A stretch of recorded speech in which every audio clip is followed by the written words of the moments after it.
luce un cristiano en el capítulo 8, la vida en el Espíritu Santo. Pero antes quisiera retomar la clase del pasado, donde lo dejamos en el momento más caliente, para responder una pregunta sencilla.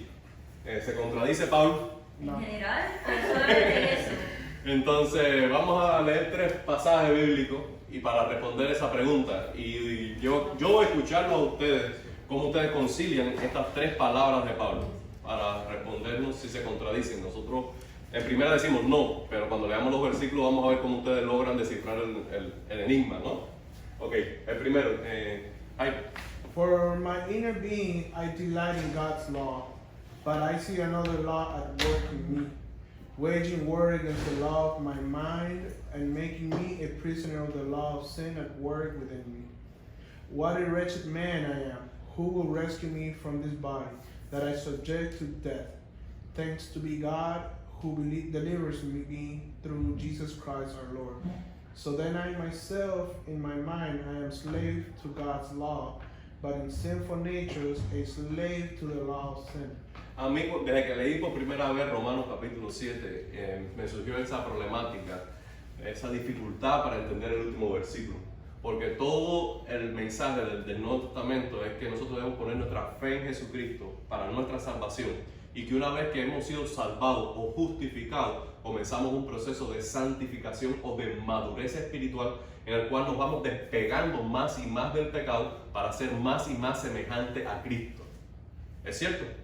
Sin embargo, cuando yo leí este pasaje dice, pero yo con mi mente sirvo a la ley de Dios y con mi cuerpo a la naturaleza, a la ley del pecado. Y cuando yo me encontré con este versículo, yo veo aquí lo que yo llamaría hipocresía. Es decir, yo sé lo que es correcto, yo sé que debo hacer lo que debo hacer, pero al final con mi cuerpo y con mis decisiones voy a hacer lo contrario. ¿No ven allí una contradicción? Entonces vamos a ver vamos a leer este pasaje a la luz de este otro. El de Romano. Luis, por favor, ayúdame. In the same way, count yourselves dead to sin, but alive to God in Christ Jesus. Therefore, do not let sin reign in your mortal body, so that you obey its evil desires. Do not offer any part of yourself to sin as an instrument of wickedness, but rather offer yourselves to God as those who have been brought from death to life, and offer every part of yourself to Him as an instrument of righteousness. For sin shall no longer be your master, because you are not under the law, but under grace. Es un mensaje completamente diferente, ¿verdad? No, sí, no es diferente la idea. Y ahora vemos uno que es el que vamos a estudiar hoy, que es el de Romanos capítulo 8. Entonces vamos a pedir a Abraham, por favor. Therefore there is no condemnation for those who are in Christ Jesus, because through Christ Jesus the law of the Spirit who gives life has set you free from the law of sin and death. For while the law was powerless to do because it was weakened by the flesh, God did by sending His own Son in the likeness of sinful flesh to be a sin offering. And so He condemned sin in the flesh in order that the righteousness requirement of the law might be fully met in us, who do not live according to the flesh, but according to the Spirit. Y aquí estamos diciendo, para aquellos que no viven conforme a la carne, sino conforme al Espíritu. Y aquí estamos diciendo, con la mente sirvo a la ley de Dios, pero con Mi cuerpo. en mi naturaleza, sí, en mi cuerpo, a la ley del pecado. Y por aquí dice, no ofrezcan ninguna parte de ustedes mismos al pecado como instrumento de maldad, sino que deberíamos considerarnos a nosotros mismos muertos al pecado, pero vivos para Dios. Entonces, ¿cómo ustedes armonizan estos tres pasajes? Díganme. ¿Cómo ustedes interpretarían entonces? La pregunta mía es, ¿se contradice entonces Pablo? Según lo que hablamos la semana pasada, el miércoles, ¿cómo explicaríamos estos 3 versículos? Yo creo que más que contradecirse, él mismo está más o menos siendo un poquito hipócrita, porque está diciendo de que hagamos algo que él mismo está diciendo que no puede hacer. Ok. ¿Cómo lo interpretaría? Creo que está creando una pregunta. sabiendo y dando la respuesta. Pues está creando una pregunta que él quiere para llegar a una respuesta. Él quiere llegar a un punto, pero está ¿Cuál es el punto que quiere llegar? desde el minuto. Está bien tu interpretación. Dígame, Está formando contradicción para después venir con una respuesta. ¿cuál es la contradicción? Está Dentro formando. de los tres. En los, Ya no entre los estamos tres. bajo la ley. Pero ¿cómo interpretaríamos nosotros esto? Por ejemplo, este pasaje. Porque la ley no. Porque aquí nos está hablando un llamado a la santidad y de que nosotros deberíamos considerarnos muertos al pecado, presentar nuestro cuerpo como instrumento de justicia y no para servir al pecado. Y por aquí está diciendo que ya ahora tenemos el Espíritu Santo y que el Espíritu Santo ahora nos da el poder para vivir no obedeciendo a los deseos pecaminosos, sino sirviendo a Dios. Nos da un nuevo poder que no teníamos antes. Entonces, ¿qué está diciendo aquí? Porque estos dos son llamados a la santidad y que es posible agradar a Dios. Sin embargo, aquí está diciendo de que ahí existe la ley de Dios, pero dentro de él hay otra ley que es un principio de operación que lo lleva y lo presiona en una dirección opuesta a la ley de Dios. Que él quiere hacer lo bueno, pero no lo puede hacer por el pecado que está en él. No lo puede hacer él mismo, él solo no lo puede hacer, pero con Jesús sí lo puede hacer. Ok, ahí sí estamos más cerca. Entonces, él está hablando de que él mismo, En su propia naturaleza. en su propia naturaleza, en su propia fuerza, en su condición como hombre, no puede, pero ahora en Cristo, nosotros ya podemos, porque hemos muerto al pecado por medio de la fe en Jesucristo, y en Cristo ya podemos porque ahora tenemos el Espíritu Santo, que es la ayuda del cielo para actuar de una manera que antes no podíamos en nuestra naturaleza caída. Pero además de eso, lo que quiero sumarle es que aquí está describiendo, recuerdan, al hombre bajo la ley. Y ya nosotros no estamos bajo el poder de la ley, ya nosotros no estamos para servir al pecado, porque recuerden los capítulos, el capítulo 7 del 1 al 5, estaba hablando de que una mujer está comprometida con su esposo, entre tanto de que el hombre de su esposo está vivo. Pero si su esposo muere, ¿qué sucede? Ya ella no está bajo la ley de comprometida bajo el esposo, sino que ella está libre para volverse a casar. Y entonces Pablo está diciendo, nosotros durante un tiempo como nación judía estuvimos bajo la ley de Moisés, pero cuando Cristo vino, murió y resucitó, ya nosotros morimos. Es como si el esposo de la ley hubiese muerto y ahora pertenecemos a un nuevo esposo. ¿Quién es? Cristo resucitado. Entonces ya no servimos a la ley, ya no estamos bajo la condenación de la ley, ya no estamos bajo la maldición de la ley, sino que ahora estamos comprometidos con Cristo. Ahora, cuando nosotros estamos comprometidos con Cristo, tenemos una nueva ayuda, un nuevo auxilio del cielo. Y ese nuevo auxilio es el Espíritu Santo. Vamos a leer estos 3 versículos que no pudimos leer la semana pasada. Entonces voy a pedir a Catherine que lea Jeremías 31:3, Melissa que lea Hebreos 8, 10 y 11, y Elizabeth Jiménez que lea 2 Corintios 3, 6.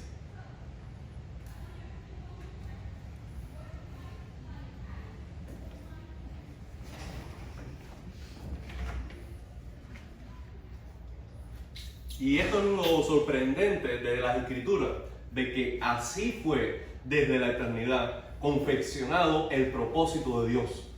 Dios no dio la ley y falló, sino que Él desde un principio quiso que la ley nos sirviera para demostrar nuestro pecado y nos guiara a la necesidad de un Salvador, porque por medio de la ley llega a nosotros el conocimiento de lo que es bueno y malo, de cuán grave es nuestro pecado y que no lo podemos resolver con nuestra fuerza. Ese es el propósito de la ley. Como dice Pablo más adelante, la ley no es pecado, sino por la ley ¿Viene? sé lo que es el pecado. Muy bien. Entonces, vamos a leer estos 3 pasajes para ver cómo desde el Antiguo Testamento se está predicando el Evangelio y se está anunciando de que después de que la ley cumpla su propósito, Dios va a hacer un segundo paso que es el que va a redimir y santificar a su iglesia. Jeremías. The Lord appeared to him from far away. I have loved you with an everlasting love. Therefore I have continued my faithfulness to you. 31:3. Yes. Lo puse mal entonces. Léemelo en español, pero no es el que estoy ¿Será diciendo. 3:13? ¿Eh? 3:13, ¿no será? No sé. Ahora no sé. Pero Jehová nada. se me ha manifestado. ¿Eh? Jehová se me ha manifiesto hace Sí, pero no. mucho tiempo. No es ese. Entonces, vamos a ver el de Hebreos 8:10. For this is the covenant that I will make with the house of Israel after those days, declares the Lord. I will put my laws into their minds, and write them on their hearts, and I will be their God, and they shall be my people. And they shall not teach each one his neighbor, and each one his brother, saying, Know the Lord, for they shall all know me, from the least of them to the greatest. Nosotros vemos allí en ese pasaje que desde el Antiguo Testamento, porque es una referencia del Antiguo Testamento, que llegaría un momento en que la ley, ¿dónde estaría escrita? ¿Eh? En nuestros corazones. Y que la ley escrita en nuestros corazones, en cada individuo, en cada persona que pusiera su fe en Jesucristo, nos enseñaría a obedecer a Dios. De tal manera que no tendríamos la necesidad de que otra persona nos enseñe el camino a Dios, sino que cada uno podría conocer el camino de Dios porque Dios mismo lo escribiría en nuestro corazón. Vamos a leer 2 Corintios 3 y 6. Siendo manifiesto que por nosotros escrita no con tinta sino con el Espíritu de Dios vivo, no en tablas de piedra sino en tablas de carne del corazón, y tal confianza tenemos mediante Cristo para con Dios.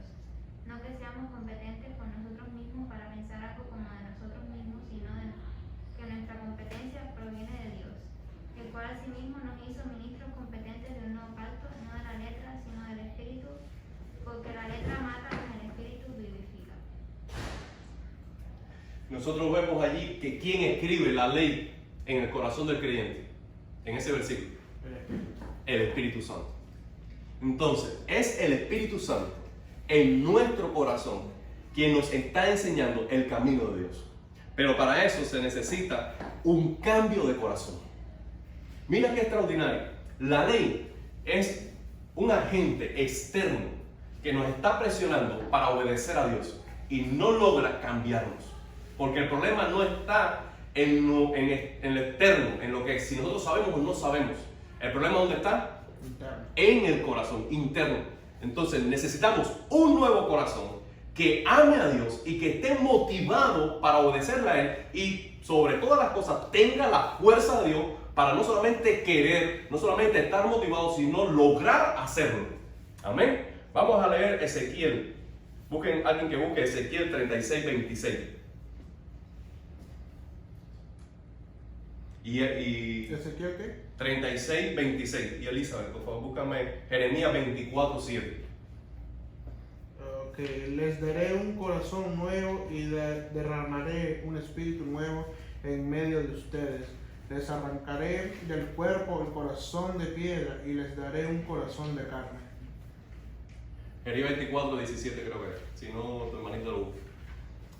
En ese pasaje, Dios está diciendo que va a tomar el corazón de piedra y lo arrancará. ¿Por qué un corazón de piedra? ¿Por qué el pueblo de Dios tendría un corazón de piedra? ¿Por qué la humanidad tendría un corazón de piedra? ¿Qué significaría un corazón de piedra? No obedecer, ¿no? Que no obedezca, pero que no es sensible para Dios, que no es moldeable, que no ama a Dios. Es la falta de placer, de gozo, de sentimientos hacia Dios. Es un corazón duro porque no es enseñable, es impenetrable por la ley de Dios. Entonces dice, Dios, para que mi pueblo cambie, yo voy a cambiar su corazón. Y en lugar de un corazón de piedra, le voy a dar un corazón de Carne. un corazón de carne, para que palpite por mí, para que esté apasionado por mi ley, para que ame y desee la santidad, y sobre todas las cosas, para que tenga el poder para vivir en santidad, cuando reciba entonces el Espíritu Santo. Ahora, nosotros no Estamos bajo condenación porque Cristo obedeció por nosotros la ley. Fue a la cruz, murió por nuestros pecados, resucitó al tercer día y nosotros que hemos puesto la fe en Jesucristo, morimos, crucificamos juntamente con Cristo nuestros pecados. Y entonces hemos resucitado, hemos nacido de nuevo y hemos recibido el Espíritu Santo. Y el Espíritu Santo en el corazón es quien te motiva y te hace capaz para vivir en santidad. Por eso, nosotros cuando leemos Romanos capítulo 7, termina: miserable de mí, ¿quién me librará de este cuerpo de muerte? Ese es el clamor de un hombre bajo la ley, que aún sabiendo lo que es correcto, no puede hacerlo. Pero ahora que estamos en Cristo, no estamos bajo condenación. Ahora que estamos en Cristo, es nueva esperanza y nueva oportunidad. Por eso, en Romanos capítulo 8, como le decía la semana pasada, empieza así: no hay condenación para aquellos que están en Cristo Jesús. Vamos a leer este pasaje. ¿Aquí que lo vaya a leer, Susan? ¿Puedes leerlo, por favor?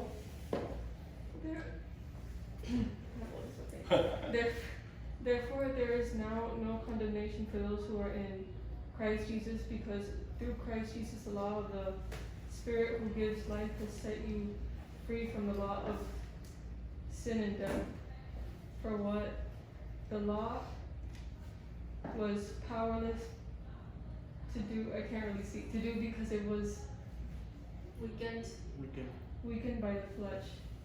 God did by sending his own Son in the likeness of sinful flesh to be a sin offering, and so he condemned sin in the flesh in order that the righteous requirement of the law might be fully met in us, who do not live according to the flesh, but according to the Spirit.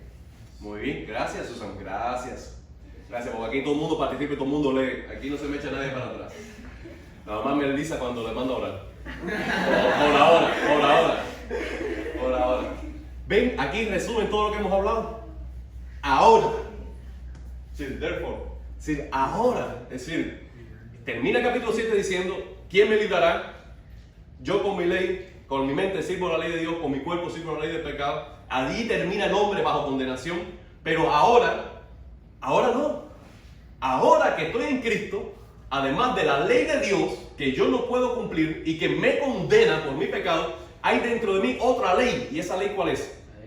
La del Espíritu Santo. Y esa ley en mi corazón ahora me motiva desde adentro, me transforma desde adentro y me lleva a vivir una nueva vida de justicia y de santidad. ¿Por qué? Porque la ley no podía ni nunca fue creada para santificarte. Porque la ley, dice aquí, no tenía poder a causa de la debilidad de tu carne. Si el pecado está en ti y la ley es una enseñanza externa, ¿cómo te va a cambiar? Tú necesitabas un cambio desde adentro hacia afuera. Por eso Cristo sí obedeció la ley y en su cuerpo condenó el pecado, y nosotros que pusimos la fe en Él, nos libramos del poder del pecado, recibimos el Espíritu Santo para vivir una vida diferente. Por eso dice que esto se efectúa en todos aquellos que no viven conforme a la carne, sino conforme al Espíritu. Yo le pregunto, ¿quiénes están bajo condenación? El que no está en Cristo. Quien no está en Cristo. ¿Bajo condenación de qué? ¿Quién le condena? La ley le condena. Porque él no puede obedecer la ley. Ahora, ¿quién no tiene ninguna condenación? El que está en Cristo. El que está en Cristo. ¿Por qué no es condenado? Porque el Espíritu le ayuda a obedecer la ley. ¿Por qué qué? El Espíritu le ayuda a obedecer la ley. O sea, seguir un poco más acerca de la ley. Ya no son. Antes de obedecer la ley, ¿por qué el que está en Cristo no es condenado? ¿Por qué fue perdonado? Porque Cristo hizo lo que nosotros no podíamos hacerlo. Vamos a pensar lo siguiente. Yo cuando fui a hacer una cuenta, llegué a este país en el 15 y fui a hacer una cuenta de crédito. Yo no tenía crédito a mi favor. Ninguno, no tenía un historial. Había acabado de llegar acabado de llegar al país. ¿Y qué tuve que hacer? Tuve que depositar débito en la cuenta del banco, abrir una cuenta de checking y me dieron una cuenta de crédito por el mismo monto que yo puse en la cuenta de débito. Me dijeron, dame $300 y yo te voy a poner $300 en la cuenta de crédito. Al cabo de un año yo te voy a devolver esos 300 y ya te quedas con un crédito. Y te probamos durante este año. Por si no pagas los $300, ya tenemos de dónde la garantía. Yo creo que eso es mejor. Sí, eso es mejor, pero no funciona, eso no es crédito. Simplemente eso, para mí como inmigrante, me dieron la oportunidad de empezar por allí. Un primer paso. Para tener crédito a mi favor, yo tuve que poner un débito. Un débito. Ahora, Cristo nos salva a todo aquel que pone su fe en Cristo, en Él. No solo porque Él murió por nuestros pecados, síganme, sino porque Él vivió sin pecado. Como Él vivió sin pecado, tenía débito que ponernos a nuestro crédito. Si Él hubiese pecado tan solamente una vez, su sacrificio no hubiese tenido ningún valor, no hubiera tenido débito para ponernos a nuestro crédito. Porque nosotros sí no teníamos ni un kilo de justicia a nuestro favor. Para tener crédito ante Dios, alguien tenía que ponernos débito a nuestra cuenta. Y ese fue Cristo. ¿Tiene sentido para usted? Entonces, ya que Él obedeció al morir en nuestro lugar, nosotros que no teníamos ningún crédito, de pronto tuvimos una cuenta de favor de parte de Dios. No estamos condenados. If I.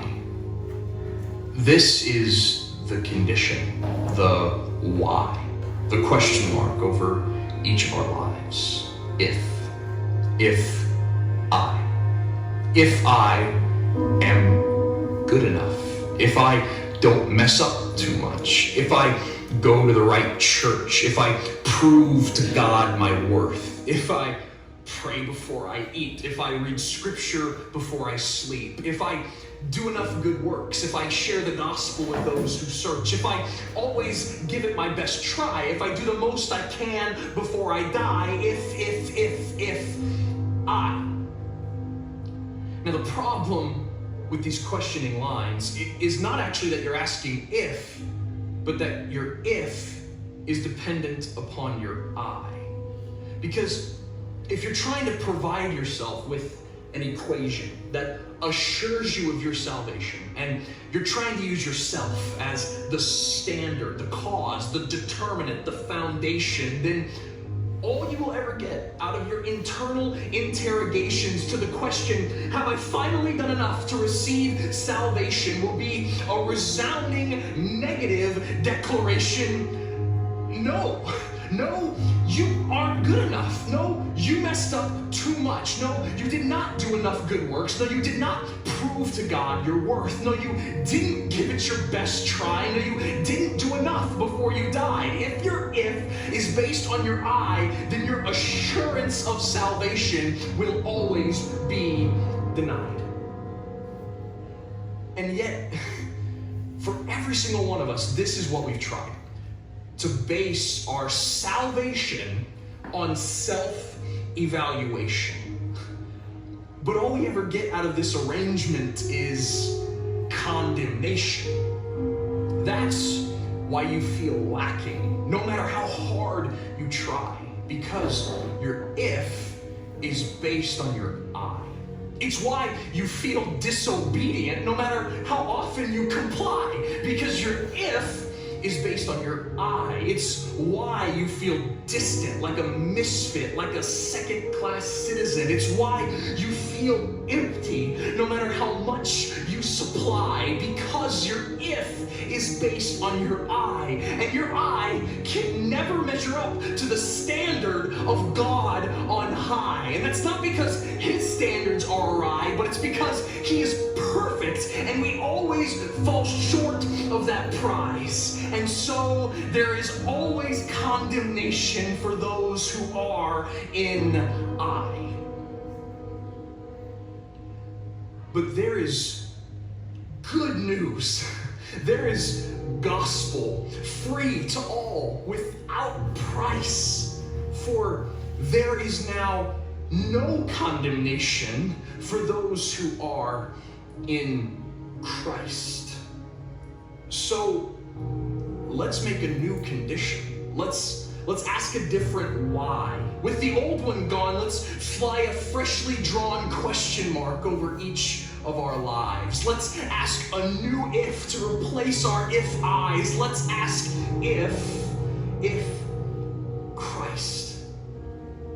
if Christ was good enough, if Christ loved so much, if Christ died to save his church, if Christ rose to give us his worth, if Christ provided bread of life to eat, if Christ fulfilled the scriptures by crushing death beneath his feet, if Christ performed every good work, sought out those who never searched, died the death we should have died, beat the grave to raise us to life, if Christ.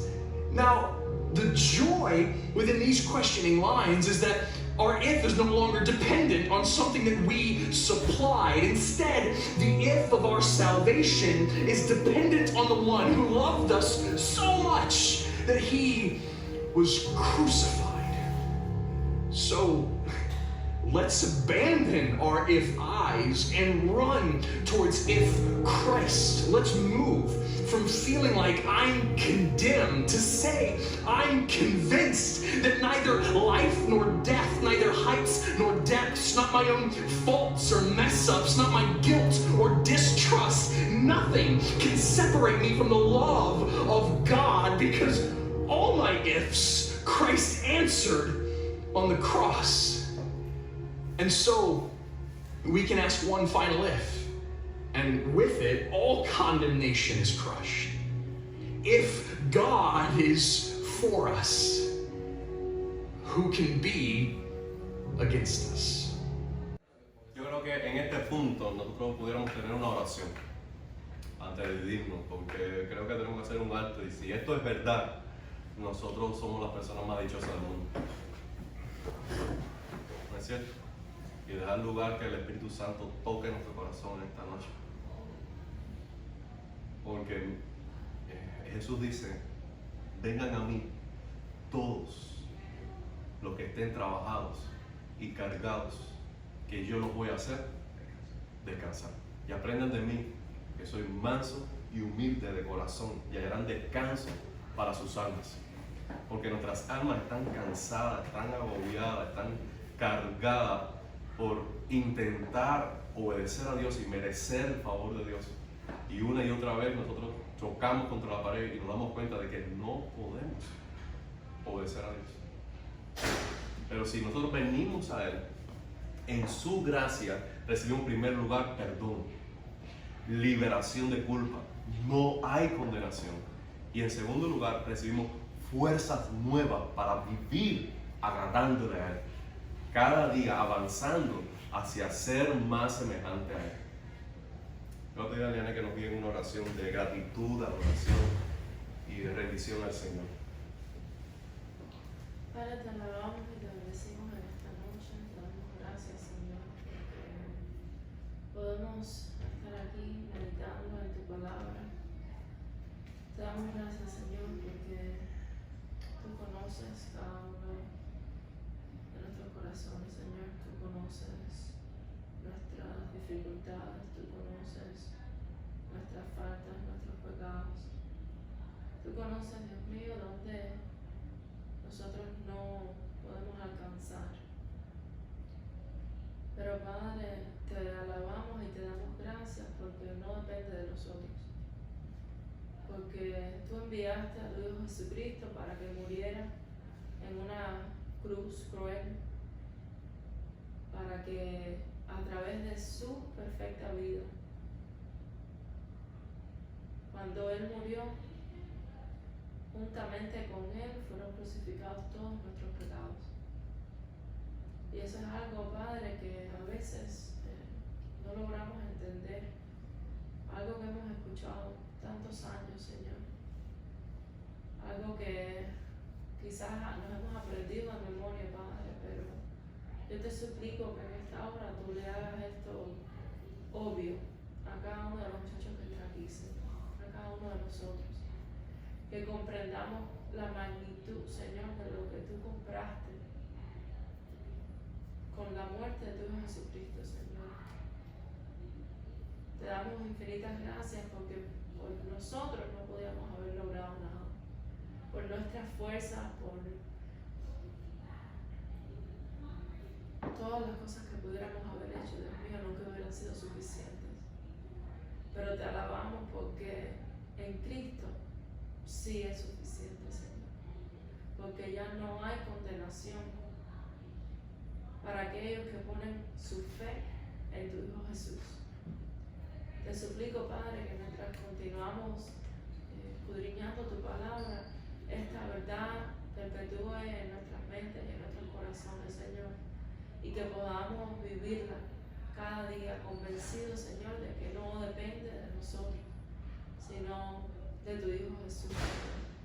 Si hay alguien en esta noche, Padre, que no ha puesto su confianza en Jesucristo, yo te suplico que tú toques su corazón y que tú abras allí su mente para que pueda entender el Evangelio, Señor, para que pueda entender que separados de ti no podemos hacer nada, Padre. Todo esto te lo pedimos y te damos gracias. Amén. Amén, amén y amén. ¿Qué es justificación? ¿Qué es justificación?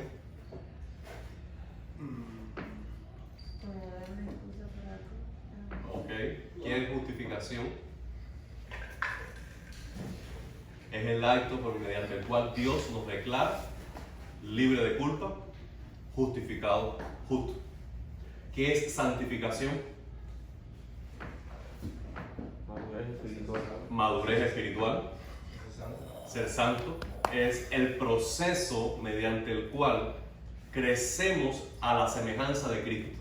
El proceso mediante el cual somos más parecidos a Jesús. Ahora, ¿qué es causa y efecto? ¿La santificación nos declara justo o la justificación nos permite ser santos? Ok, causa es la justificación. Porque hemos sido justificados, ahora estamos en Cristo y podemos ser santos. No necesitamos llegar a ser santos para que luego Dios nos declare justo. A este punto quiero dejarle antes de dividirnos. Una muestra de que ya hemos sido justificados es que crecemos en santidad. Por eso, no hay condenación para aquellos que no viven conforme a la carne, sino conforme al Espíritu. Porque en el proceso de santificación damos testimonio de que ya hemos sido salvados. Es cierto que como cristianos sigue en nosotros la lucha contra el pecado, la batalla entre el bien y el mal. Pero nosotros no permanecemos desobedeciendo a Dios, sino que ahora nos caracteriza más el obedecer a Él. Vamos a hacer los dos grupos, con Elizabeth y Abraham, el grupo más pequeño, y con Elianet, lo que normalmente va con Justin, para hacer una comparación entre los que viven en la carne y los que viven en el Espíritu, siguiendo este cuadro. ¿Ok? Vamos a dividirnos. ¿Cómo se ven en el versículo 1 los que están viviendo en la carne? Guilty. Condenados. No lo dice explícitamente, pero no hay condenación. Están justificados. El término allí no hay ninguna condenación. Cuando nosotros hablamos de condena, hay tres etapas de una condena. Está la condena de decir, el juez dio la condena. ¿Cómo dirían ustedes esa frase en inglés? The sentence.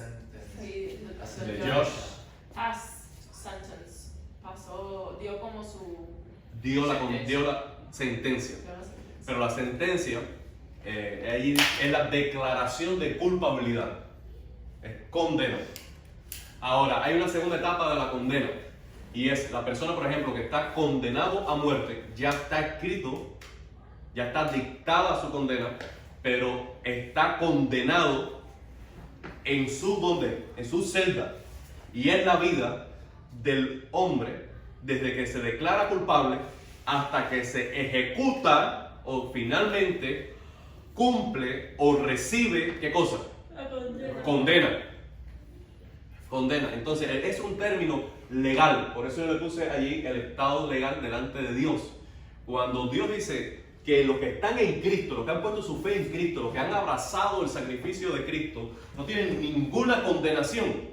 Lo que está diciendo es que de Dios no van a recibir un juicio, que no van a vivir en la vida bajo la condena de sus pecados, y que cuando llegue el día de la eternidad no van a recibir ningún merecido por haber quebrantado la ley de Dios en algún momento. Cuando dice que no hay ninguna condena, es que no tenemos ningún tipo de relación negativa, legal con Dios. Somos completamente libres, completamente justificados, completamente perdonados, completamente aceptados por el Padre. No hay ninguna condenación para los que están en Cristo. Aleluya. Entonces, segundo, nosotros decimos ahí que los que viven conforme a la carne, ¿qué pasa con sus pensamientos? ¿Qué le pasa con sus pensamientos? Están pensando continuamente en las cosas en sus deseos carnales. ¿Qué pasa con los hombres que viven conforme al Espíritu? Que están pensando en las cosas que son del Espíritu. Dígame algo que puede ser un pensamiento de los que viven en el Espíritu. Ayudar a alguien. Entonces tú estás en casa y estás pensando, oye, vi a fulano, creo que necesita que lo ayude voy a ver cómo hago un ahorro para al final del próximo cheque separo tal cosa y le voy a... Ese es un pensamiento según el Espíritu. ¿Qué otro pensamiento?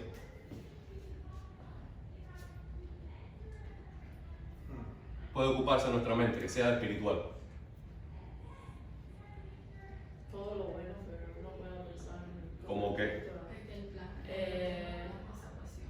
Compartir el plan de salvación. Señor, ayúdame. Yo quiero hablarle a alguien de Cristo. Tengo varios amigos. A fulano me da pena, pero quizás con fulano. Entonces, ¿dónde está tu pensamiento? En compartir el Evangelio. ¿Quería decirle algo? Una forma de vivir, si nosotros damos testimonio a las personas que están alrededor nuestro y estamos conscientes de que queremos dar un buen testimonio, quiere decir que estamos tratando de alguna forma de doblegar la carne, no guiarnos simplemente por el impulso, el impulso de decir, como nosotros decíamos en Zoom, en la cuarta pregunta, para tener una conciencia limpia, ¿cuál era? Así, ¿qué es lo mejor que puedo hacer para guiar a otros a Jesucristo? Es decir, yo soy libre en muchas cosas para el Evangelio, para decir, para hacer, para comer, para tomar, para vestir. Soy libre de hacer muchas cosas. Pero si eso que voy a hacer, si eso que voy a decir, alguien que no conoce a Cristo lo puede malinterpretar y puedo ser de obstáculo para que él ponga su fe en Cristo, ¿qué hago? No lo digo, no lo hago, me limito para no dar un mal testimonio. Porque nosotros no solamente debemos hacer lo correcto, sino que debemos aparentar, es decir, mostrar, dar a entender lo que es correcto a otros. Y en eso está pensando el hombre espiritual. No está viviendo por la vida por vivir, sino que está pensando, bueno, en casa, entre mis primos, entre mis compañeros, entre mis amigos, ¿qué puedo mejorar en mi conversación? ¿Qué puedo mejorar en mi actitud? ¿Qué puedo hacer en mi relación. Tiene ocupada la mente las cosas espirituales, en memorizar un texto bíblico, en ver cómo un texto bíblico se aplica a tu vida, en analizar su vida vivida durante el día, al final, en la noche, y decir, Señor, ay, quiero dedicar un minuto para pensar cómo viví hoy. Y si algo fallé, si en algo he quebrantado, tú le dices, Señor, que ahora surja en mi mente para confesarlo, porque quiero entregarlo en tus manos, quiero estar en paz contigo. Señor, a ver, tráeme a mi mente algo, si tú quieres. Entonces, tienes tu mente enfocado en lo que es espiritual. Así luce alguien cristiano. Entonces, ¿qué es lo que produce esa mente carnal? Es muerte. ¿Y qué es lo que produce la mente espiritual? Vida. Justicia. Vida. Life and peace. Life and peace. Fíjense, vida espiritual. Y cuando esa vida espiritual se practica, entonces nosotros tenemos ¿qué cosa? Paz. Paz. Si algo atormenta a un cristiano, es un pecado no confesado.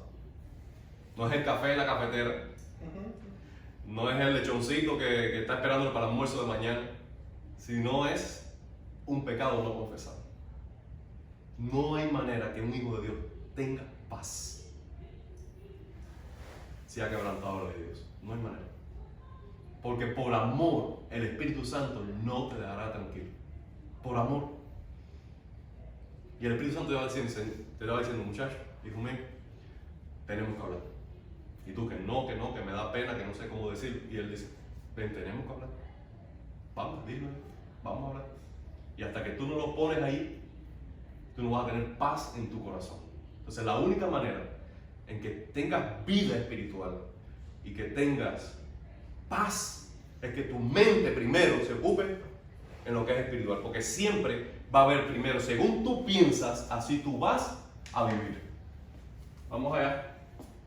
¿Cómo es su obediencia del hombre carnal? Dice que es hostil ante Dios porque es enemiga de Dios, está en enemistad contra Dios, está peleado con Dios. No puede, no se sujeta a Dios, ni tampoco puede. Sí, no solamente que no se sujeta, sino es que no puede hacerlo. Es imposible que agrade a Dios. No puede agradar a Dios. Y aquí es lo que estaba diciendo yo. Antes de vivir así, ¿qué es lo que hay? Pensar así. Entonces, si nosotros pensamos lo que es espiritual, nosotros podemos vivir de manera diferente. Luis, ¿puedes leer esto? He who raised Christ Jesus from the dead will also give life to their mortal bodies. The Holy Spirit that dwells in them and conquers sinful habits. Si nosotros fuéramos a subrayar una frase, una palabra clave en esta frase, ¿cuál sería? Para ti. Moral. ¿No? The Spirit ¿Para ti sería? ¿Esa? Ok. ¿Para ti? The Spirit that dwells in them and conquers sinful habits.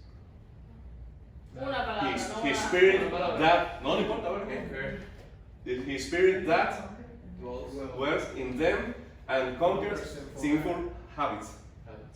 Ese sería para ti, ¿ok? Otra frase, otro. Life. ¿Por qué? I thought he said word. This one. Yeah. ¿Por qué? Dios nos da vida. Porque Él nos da vida.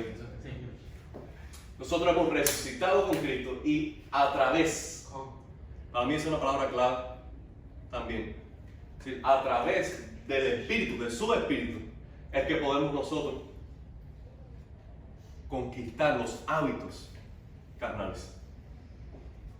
Entonces, nosotros hemos resucitado con Cristo, hemos nacido de nuevo y a través del Espíritu, His Spirit, podemos conquistar nuestros hábitos.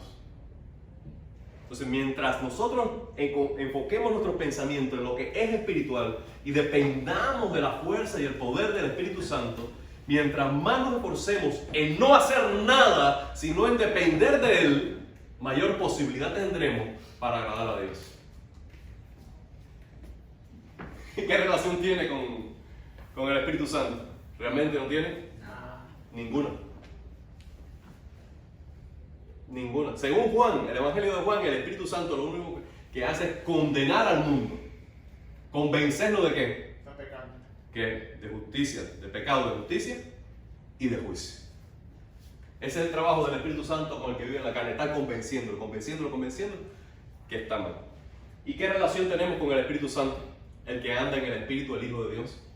Ahí tenemos mucho que decir.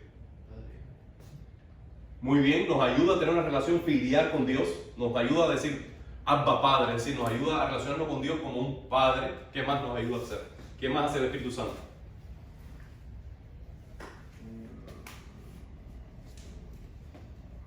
Te viene con nosotros.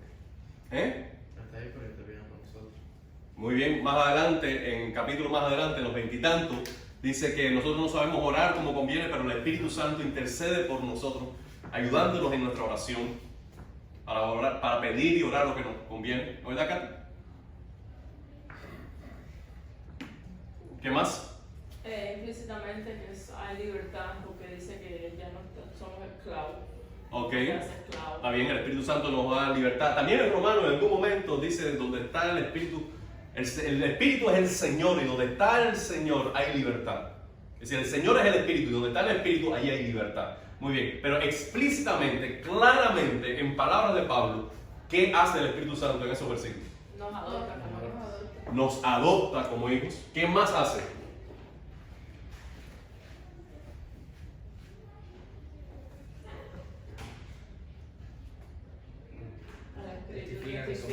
Muy bien, nos da testimonio, es decir, nos da la seguridad, la garantía de que soy hijo de Dios. ¿Qué más hace? No sean perezosos. Hay mucho ahí. ¿Qué más? Nos guía. Muy bien, nos guía. Nos guía. Ahí están todos. ¿Ok? Son guiados por el Espíritu permanece en nosotros y nos da testimonio de que somos hijos de Dios. Y nos adopta, es el espíritu de adopción. En la versión New International Version dice más explícitamente que el Espíritu es quien nos adopta como hijos de Dios. Entonces, pero en la Reina Valera del 60 lo que dice que es el espíritu de adopción. Es decir, el espíritu que recibimos cuando somos adoptados, como quiera que sea. El resultado de esta vida, ¿cuál es? Muerte. Muy bien, y el resultado de esta Vida. es vida. Ahora, nosotros tenemos delante lo que debería ser el incrédulo y el creyente, el condenado y el justificado. Ahora, ¿por qué? Y ya terminamos la clase, esto es un diálogo extra. ¿Por qué? Hay justificados, hay creyentes que a veces tienen pensamientos así, tienen vidas así, y así a veces, y tal pareciera de que van aquí. ¿Cómo fue también? ¿Por qué hay algunos de aquí que se parecen a estos que están aquí? Porque al estar con Dios, pero aún quieren seguir y están atados a las cosas del mundo. Están con Dios, pero quieren seguir con el mundo. No todo el mundo que clama, Señor, se irá con él. Ok, son quienes están diciendo, pero son estos. Entonces estás hablando de que son estos y dicen ser estos. El cristiano tibio. Porque hay cristianos que son tibios. Pero tú dices que ya están justificados. Sí. Estoy dando por sentado. Porque hay personas que son justificados, son cristianos Y no están viviendo en santidad. y se parecen más a estos. Pero no estamos, ¿Es posible? no estamos cuestionando. No estamos cuestionando el hecho de que están justificados, ¿verdad? No estamos cuestionando el hecho. No, estoy dando por sentado que sí es esto. Leli, estoy diciendo que por qué tú crees que hay algunos que ya son justificados y sin embargo se parecen, que viven, que piensan así, que actúan así. ¿Que parecen justificados? No, estoy diciendo que son. Eso.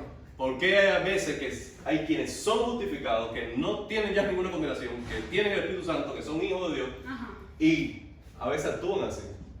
Bueno, porque, ¿Es posible? Sí, ¿Cómo porque el acto de como dice, no sé cómo se dice en español, pero dying to yourself, tomando la cruz, eso es un acto diario. Entonces tú tienes que decidir qué tú vas a hacer. Si vas a estar con el espíritu o con el flesh. Every day. It's a taking up your cross. Tienes que tomar tu cruz. Y para el que está en la carne, le es imposible, como dice aquí, no pueden agradar a Dios. No pueden.